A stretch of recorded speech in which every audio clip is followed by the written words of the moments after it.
Collectorate లో అంబరాన్ని అంటిన బతుకమ్మ సంబరాలు. పల్లె సంస్కృతి భక్తి ప్రతీకగా బతుకమ్మ పూలను పూజించే విధంగా పండుగకు వేలే అనే విధంగా అధికారుల యంత్రాంగం ఆధ్వర్యంలో ఘనంగా బతుకమ్మ సంబరాలు జరిపారు. ఈ కార్యక్రమంలో జిల్లా కలెక్టర్ బదావాస్ సంతోష్ పాల్గొని మహిళలతో కలిసి ఉత్సాహంగా బతుకమ్మ ఆడారు. అనంతరం గౌరమ్మకు ప్రత్యేక పూజలు నిర్వహించడం జరిగింది.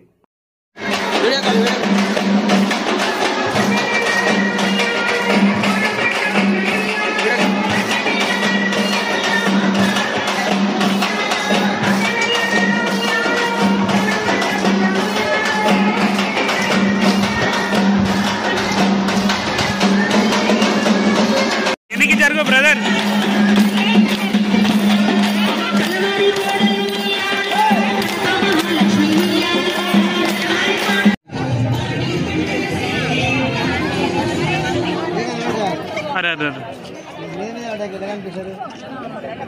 కళాకారుల చేత మరి మన బతుకమ్మల దగ్గర టెంకాయలు కొడతామని దయచేసి కొబ్బరికాయ వేసినటువంటి మహిళలందరికీ కూడా శుభాకాంక్షలు తెలియజేస్తూ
ఈ రోజు మరి అంగరంగ వైభవం